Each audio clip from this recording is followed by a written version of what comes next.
सबों को जय मसीह की परमेश्वर का धन्यवाद हो। हम फिर वचन की गहराई में जाके प्रकाशित वाक्य के द्वारा अंत के दिनों की चीज़ों को देख रहे हैं, सीख रहे हैं। परमेश्वर अद्वितीय से बता रहे हैं कि अंत में क्या क्या होगा। अभी हुआ नहीं है मेरे प्रियो, सब होने वाला है। और प्रकाशित वाक्य के 11वें बाब के आज हम लोग 18वीं आयत में जाएंगे। जातियों ने क्रोध किया और तेरा प्रकोप आ पड़ा, और वो समय आ पहुंचा है कि मरे हुओं का न्याय किया जाए, और तेरे दास भविष्यवक्ताओं और पवित्र लोगों को और उन छोटे बड़े और जो तेरे नाम से डरते हैं बदला दिया जाए, और पृथ्वी के बिगाड़ने वाले नष्ट किए जाएं। यहाँ पे 5-6 चीज़ों के बारे में परमेश्वर बता रहे हैं कि क्या क्या होगा। तो सबसे पहले जो वचन बता रहा है वो जातियों ने क्रोध किया, क्योंकि जो कुछ भी गुजरा परमेश्वर का प्रकोप हर जाति के ऊपर आया। और फिर जाहिर सी बात है कि चूंकि वो पीड़ाओं से गुजरे, विपत्तियां आई, प्रॉब्लम्स आई उनके सामने, तो वचन बताता है कि उन्होंने क्रोध किया। किसके ऊपर? परमेश्वर के ऊपर। और ये एक अजीब सी बात है। अगर इन दिनों में बहुत ज़्यादा पड़े अगर भी, तो लोग किसको गाली देंगे? परमेश्वर को। बहुत बरसात होती, किसको बोलते हैं? परमेश्वर को। गर्मी बहुत पड़ेगी तो परमेश्वर को। कभी इंसान ये नहीं सोचता कि हमारे परमेश्वर का प्रकोप जब पड़ा तो बाइबल कहती है क्योंकि जातियों ने क्रोध किया। अब हम आगे चलते हैं तो वह लिखा हुआ है कि परमेश्वर ने दूसरा काम क्या किया, और वो समय आ पहुंचा है कि मरे हुओं का न्याय किया जाए। मेरे प्रियो, बाइबल बिल्कुल खुले रूप से बताती है कि पहला न्याय मरे हुओं का होगा, पहला न्याय परमेश्वर के लोगों का होगा, और उसके बाद मरे हुए और जिंदों का न्याय होगा। परमेश्वर के जो लोग हैं उनका जो न्याय है वो उस टाइप का न्याय नहीं है कि उन्हें नरक में जाना या स्वर्ग में। उन लोगों का न्याय इस बात के लिए होगा कि वो किस कैटेगरी में जाएंगे, 30 गुना, 60 गुना या 100 गुना।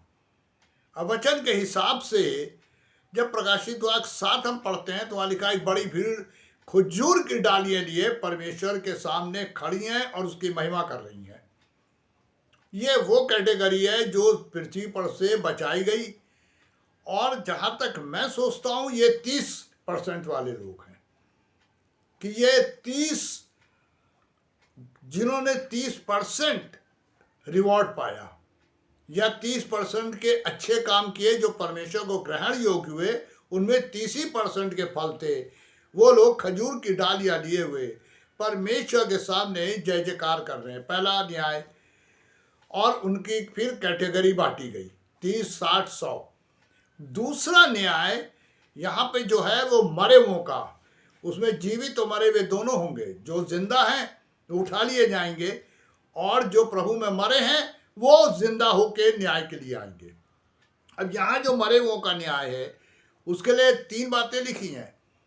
जब परमेश्वर के न्याय का दिन आएगा तो जो समुद्र में मरे हैं समुद्र उनकी लाशें लौटाएगा, जो पृथ्वी पर मरे हैं पृथ्वी उनकी लाशों को लौटाएगा, और उसके साथ ही साथ जो लोग उस समय जिंदा होंगे और परमेश्वर के कहर में मरेंगे उनकी भी बॉडी उठेगी। तो यहाँ मृतकों का न्याय यानी स्पिरिचुअल रूप से डेड और फिजिकली रूप से भी डेड है जो। तो मेरे प्रियो, यहाँ लिखा हुआ है परमेश्वर का प्रकोप पड़ा क्योंकि लोगों ने बड़बड़ाया, और आगे लिखा है और फिर परमेश्वर का न्याय आ पहुंचा और मरे हुओं का न्याय किया गया। फिर आगे बढ़ते हैं तो लिखा हुआ है और तेरे दास और भविष्यवक्ता और पवित्र लोगों को और उन छोटे बड़े को जो तेरे नाम से डरते हैं बदला दिया जाए। अब यहाँ 3 कैटेगरी फिर है। तेरे दास भविष्यवक्ता, यही तो लिखा हुआ है, तेरे दास भविष्यवक्ता और पवित्र लोग, और जो तेरे नाम से डरते हैं उनको रिवॉर्ड दिया जाए, बदला दिया जाए। और मेरे प्रियो, जैसा मैंने पहले ही बताया कि 30 गुना, 60 गुना, 100 गुना वो यहाँ डिस्ट्रीब्यूट हो रहा है।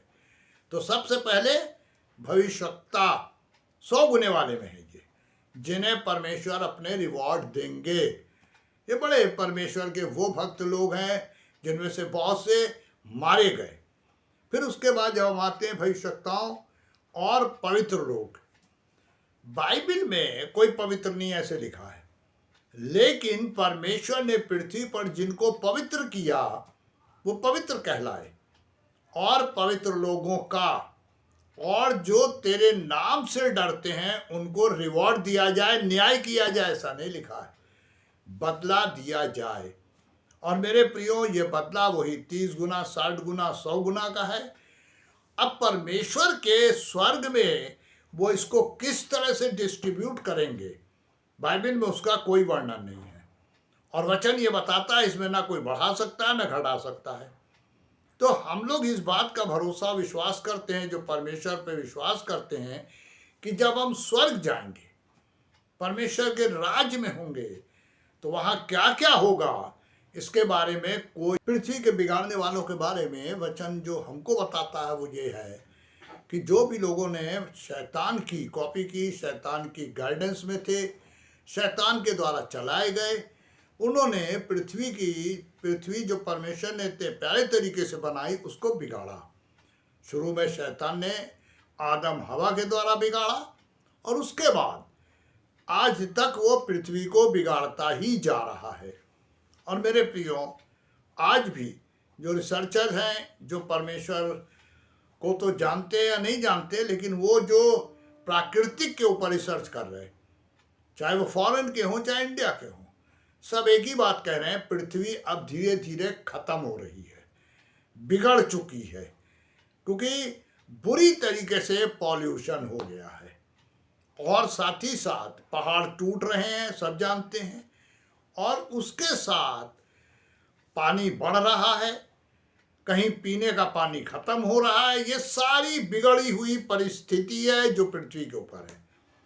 अब बाइबल कह रही है पृथ्वी के बिगाड़ने वाले नष्ट किए जाएं, ये फ्यूचर में होगा, इनको बहुत बड़ा पनिशमेंट मिलेगा, रिवॉर्ड है परमेश्वर के लोगों का, इनके लिए पनिशमेंट है। अब हम 19वीं आयत में लिखते हैं, तब परमेश्वर का जो मंदिर स्वर्ग में है वो खोला गया। बाइबल ये बताती है कि स्वर्ग में परमेश्वर के यहाँ एक मंदिर है। अब जहां परमेश्वर है वो चारों ओर मंदिर ही तो है, लेकिन यहाँ पे एक वर्ड है, तब परमेश्वर का जो मंदिर स्वर्ग में है वो खोला गया। इसका मतलब है कि जिस पूरे एरिया में परमेश्वर 24 प्राचीन और करूब और ये सारे लोग हैं, इनको कवर करके गए एक मंदिर बनाया गया है, जिसे मंदिर का कहा जाता है लुक है। मंदिर से हम ये ना समझें कि जो आज मंदिर बनते हैं वैसा चर्च भी नहीं, कुछ नहीं। यहाँ पे जो एक कंसेप्शन है, एक जो विचार है, परमेश्वर ने जो गाइडेंस में बताया है वो ये कि ये चारों ओर कवर्ड एरिया है, और प्लस उसके बीच में एक हॉल के अंदर ये सारी चीजें, जिसे बाइबल ये कह रही है इस परमेश्वर का मंदिर यूहन्ना लिख के बता रहे हैं हमें। तो मेरे प्रियो, ये खोला गया, अभी खोला नहीं गया है, खोला जाएगा। ये 19वीं आयत जो है, यहाँ पे दो बातों को बहुत क्लियर रूप से यूहन्ना को दिखा के हमको बताने मांग रहे हैं। पहली चीज है स्वर्ग में परमेश्वर के मंदिर का खोला जाना। इसका मतलब है कि इससे पहले मंदिर बंद है। यहाँ पे जब यूहन्ना को इस दर्शन को दिखाया जा रहा है तो वचन में यहाँ लिखा है, परमेश्वर के मंदिर का द्वार खोला गया, मंदिर को खोला गया और उसमें वाचा के संदूक दिखाई दिया। मेरे प्रियो, एक खास बात है हिस्टोरिकल जो आपके सामने बांटना चाहेंगे कि 586 ईसा पूर्व यानी BC 586 में बाबुल के लोगों ने अटैक किया था यरूशलेम के ऊपर, और उसके बाद से जो वाचा का संदूक गायब हुआ उसके बारे में आज तक कोई पता नहीं है। अभी कुछ दिन पहले एक रिसर्चर्स की रिपोर्ट आई थी कि वो कहीं यरूशलेम, मक्का, मदीना, इसके आसपास कहीं अंदर दबा हुआ है। बहुत रिसर्च हुई, कोई पता नहीं चला। लेकिन ये हिस्ट्री बताती है कि यीशु मसीह के आने से 586 वर्ष पहले बाबुल लोगों ने यरूशलेम को लिया, अटैक किया और वाचा का संदूक गायब हो गया। मेरे प्रियो, वो परमेश्वर का वाचा का संदूक है, परमेश्वर उसको कभी बेइज्जती होने नहीं देंगे। इससे पहले भी जब फिलिस्ती अटैक करके वाचा का संदूक ले जा रहे थे, तो वचन ये बताता है कि उन लोग की हिम्मत नहीं पड़ती थी कि वो उसको हाथ लगा दें, और जिसने भी गलती से वाचा के संदूक में हाथ लगाया वो मरा, क्योंकि वो परमेश्वर का इतना पवित्र वाचा है, संदूक है, कि उसे कोई छू ही नहीं सकता। और वचन के द्वारा जब इसे याजक उठाते थे, लेवी उठाते थे, तो उससे पहले वो नहाते धोते पवित्र होते थे। मूसा उन्हें पवित्र करते थे, और तब ये वाचा का संदूक कनान देश के पहुंचने तक चलता रहा, क्योंकि ये इस्राएलियों को मार्गदर्शन देता था। और एक लंबा गैप होता था वाचा के संदूक और इस्राएलियों के बीच में। इस्राएली उस समय भी वाचा के संदूक के करीब नहीं जाते थे। मेरे प्रियो, ये परमेश्वर की एक योजना थी, पूरी हुई। उसके बाद ये वाचा का संदूक गायब हुआ, आज तक पता नहीं है। लेकिन परमेश्वर का बड़ा अनुग्रह हुआ कि ये वाचा का संदूक हम लोगों को वचन के द्वारा ये दिखा के बता दिया गया कि ये परमेश्वर के मंदिर में पहुंचा है। मेरे प्रियो, इस 19वीं आयत खत्म नहीं होगी, इसे हम कंटिन्यू करेंगे अगली बार भी, क्योंकि ये काफ़ी लंबी है और इसमें बहुत सी सीक्रेट बातें भी रखी गई हैं। अब यहाँ पे वाचा के संदूक की इज्जत परमेश्वर ने बहुत ज़्यादा दी है, क्योंकि वचन में लिखा है परमेश्वर अपने नाम से अधिक महत्व अपने वचन को देते हैं। और वाचा के संदूक के अंदर वचन है। 2 पटियां थी, परमेश्वर ने मन्ना रखवा रखा था, और वो ही वाचा का संदूक कहलाता था, क्योंकि 10 कमांडमेंट्स से एक वाचा दी गई थी। और परमेश्वर ये बता चुके हैं वचन में कि जो वाचा के ऊपर चलते हैं, यानी जो 12 हुक्मों को ऊपर फॉलो करते हैं, उनका न्याय 12 हुक्मों से होगा। और जो लोग प्रभु यीशु के उस अनुग्रह के द्वारा आए हैं प्रभु के परमेश्वर के पास, उनका न्याय उस वचन के द्वारा होगा। तो हम लोगों को तैयारी इस बात की भी करनी है और अपने बारे में सोचना है कि क्या हम पुराने नियम के उन 10 हुक्मों को मान के चल रहे हैं, या प्रभु यीशु के अनुग्रह में परमेश्वर के प्रेम को मान के चल। समय बहुत कम है, और अगर हमारी तैयारी पूरी नहीं हुई तो हमारी परिस्थिति क्या होगी ये हम सोच भी नहीं सकते हैं। क्योंकि वचन कहता है अंत के दिनों में, उन भयानक दिनों में लोग मौत को ढूंढेंगे, मौत नहीं मिलेगी, तो परमेश्वर लोगों को अपने उठा लेंगे। तो हमें किस न्याय सिंहासन में किस न्याय को फेस करना है, ये हमें चुनना है। परमेश्वर की आशीष इस बात के संग आपके संग हो कि हम अपने लिए वो उत्तम भाग चुने जो हमसे कभी छीना ना जाए। परमेश्वर आप सबों को आशीष दे। आमीन।